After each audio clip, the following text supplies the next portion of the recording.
Hey y'all, so today we're going to go ahead and do a wig tutorial using the TripleDiamondHair Malaysian Bodywave. When you get the package, it actually comes in a silk bag, and right now you can see I'm just taking it out the bag. We're going to be working with 3 bundles in the inches 18 inch, 16 inch, and a 14 inch. Also, we have a lace closure that is a 16 inch as well. Right here, I'm just showing you guys that the lace is actually pretty full. It's not scarce as far as the hair go. It's a pretty full closure, which is also good as far as a free part enclosure, but it also requires work to actually get it to the density that you need it. So it does require, a good amount of plucking to actually make it look the way you want it to look. So now we're going to go ahead and bleach the closure. I'm using a bleaching powder, and it's the Clairol bleaching powder that comes in a little tube. In order to mix that, I'm going to use a 30 volume developer. When you go ahead and mix it, you actually want to put just a little bit at a time and kind of sort of mix it up. So that way it's a real thick consistency. You kind of want it to be like a paste. You don't want it to be too runny so it don't seep through the lace and actually bleach the hair.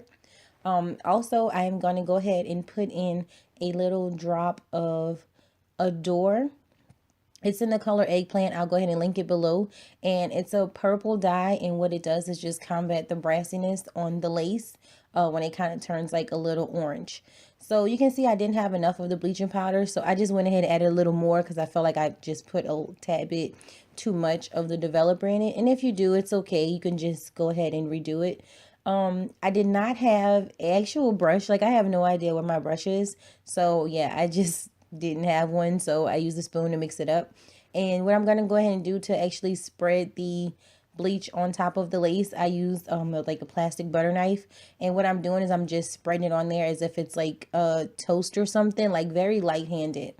And some spots I did drop like some bleach on the hair, so I just went ahead and took a baby wipe and just wiped it off. After I turned the lace over against aluminum foil, I just went through and just wiped like any pieces of bleach that I seen that might have got on the actual hair. Then I went ahead and closed it up, and I set my phone for exactly 20 minutes.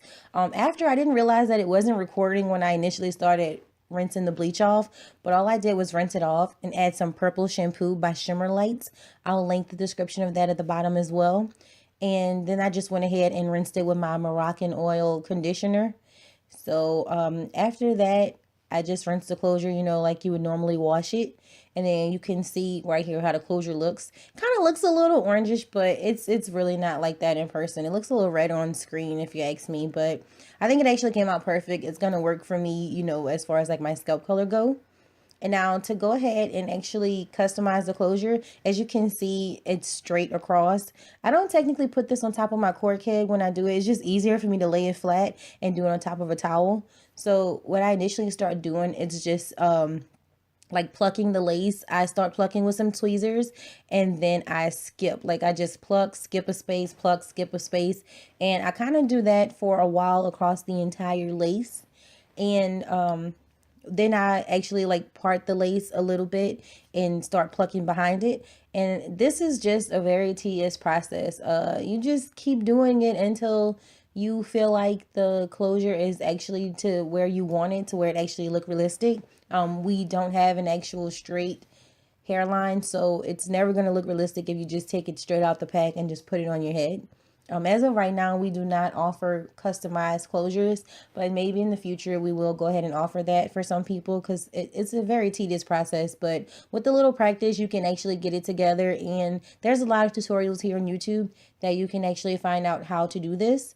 Now right now you can see that I just part a piece of the hair towards the front, and what I do is I just go and I pluck it from both sides. I know it's hard to kind of see where I have my camera positioned, but this is just like the best I can do at the moment, you guys.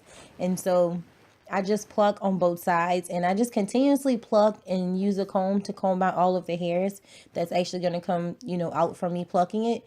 And I just continue to do that over and over. I actually plan on wearing this closure in a side part, and kind of like a curved side part. And so as I was plucking, even though it's a free part closure, like, I don't plan on really changing the part, I don't think, as of yet. So I kind of plucked it with that part in mind. So as I thinned it out through the front, I just went ahead and put my curve in it and kind of like plucked it down to where I would want my closure to kind of lay flat. So I kind of thinned it out a good bit right there.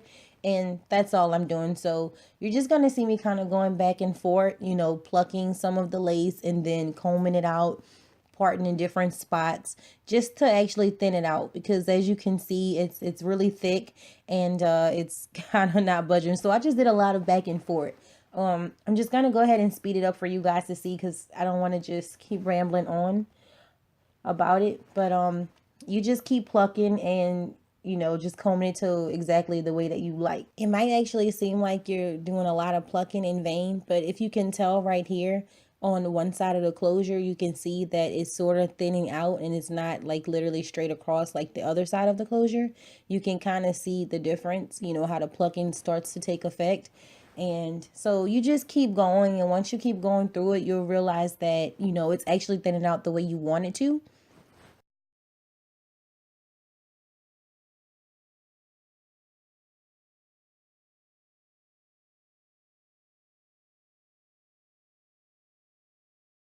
And right here, like I said, I was going to just go ahead and put my side part in the way that I actually plan on wearing the closure. So that way I can kind of thin it out on the opposite side of the parts, like right beneath it, like that extra layer. Because I just don't want it to be too thick and I have like a hump in my head. You can still set it with foam and lotion and everything and make it, you know, a little thinner. I mean, well, actually make it lay flat, not thinner. But it all just depends on personal preference. You'll see what I mean whenever I actually get done and I actually make the wig. You'll see what I mean by it. But you are able to wear this closure any way you like. You can just customize the front. You really don't have to go through this whole process. But for me, I just kind of wanted to thin it out a little more. And so that's what I did. I just continue plucking on like both sides of my actual closure.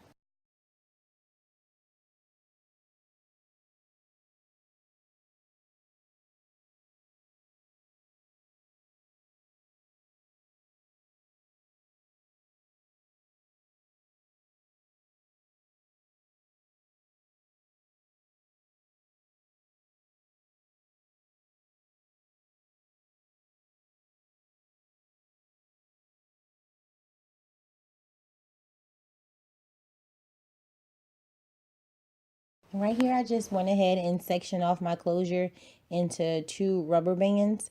And I just went ahead and combed out the extra little baby hairs that come on it. I'm going to further customize the baby hairs whenever I actually do the wig. But for right now, I just took an old eyebrow shaver, archer blade, whatever you want to call it, to just go ahead and trim down those baby hairs. And I kind of just plucked a few of them out from in the front. And I'll just get into that further when I actually make the wig. But I go ahead and put the rubber bands on there so I can just keep it in place and let my part just set.